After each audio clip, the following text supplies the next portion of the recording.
mercredi 14 décembre, c'est en musique qu'a démarré la dernière séance plénière de l'année 2022 pour le Conseil départemental de la Réunion. Après un concert de l'Orchestre des collégiens de la Montagne et une prestation de Natacha Tortillard, saluée par les élus, la matinée s'est poursuivie dans l'hémicycle.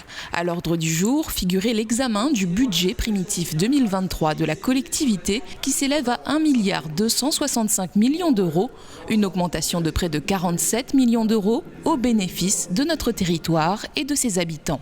Première chose, il n'y a pas d'augmentation de fiscalité au niveau du département. Donc nous nous appuyons sur ce que nous avons comme ressources.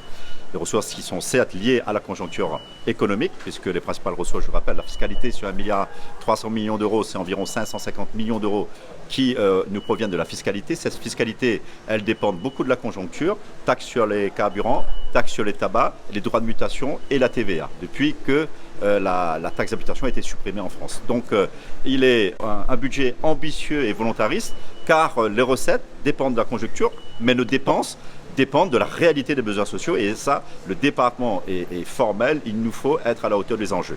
Les enjeux notamment de la population qui vieillit, l'APA par exemple, des enjeux autour de l'eau, c'est un sujet important dans le contexte dans lequel nous sommes actuellement, un certain nombre d'impératifs qui conditionnent aujourd'hui un budget qui doit être à la hauteur des espérances. Le vote du budget primitif 2023 du département intervient dans un contexte économique et social difficile.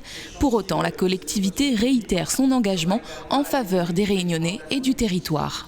Qu'on soit le budget d'une collectivité comme le département de la Réunion est un exercice anxiogène parce que nous devons trouver le juste équilibre entre les dépenses et les recettes, entre les politiques publiques qui nous permettent d'apporter des solutions à nos concitoyens, tout en protégeant nos finances publiques. Et c'est un exercice qu'il faut faire de façon clairvoyante, déterminée, mais aussi avec prudence, parce que nous n'avons plus d'autonomie fiscale.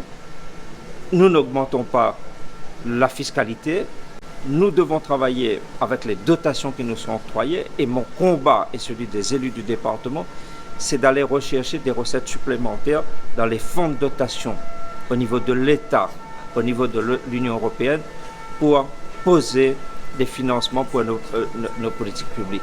Maintenant, le vote est une chose, mais l'exécution du budget sera une autre chose.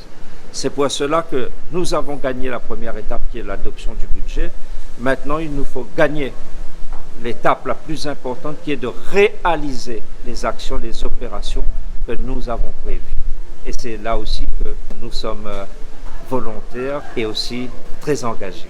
Ce budget s'inscrit dans la continuité de la mise en œuvre du plan de mandature, validé il y a un an, et traduit une réelle montée en puissance dans plusieurs domaines: l'habitat, la proximité renforcée, l'action sociale, l'insertion, l'aménagement du territoire, la transition écologique et solidaire ou encore le développement agricole. Pour en savoir plus sur la répartition des dépenses liées aux missions du département, rendez-vous sur notre site département974.fr.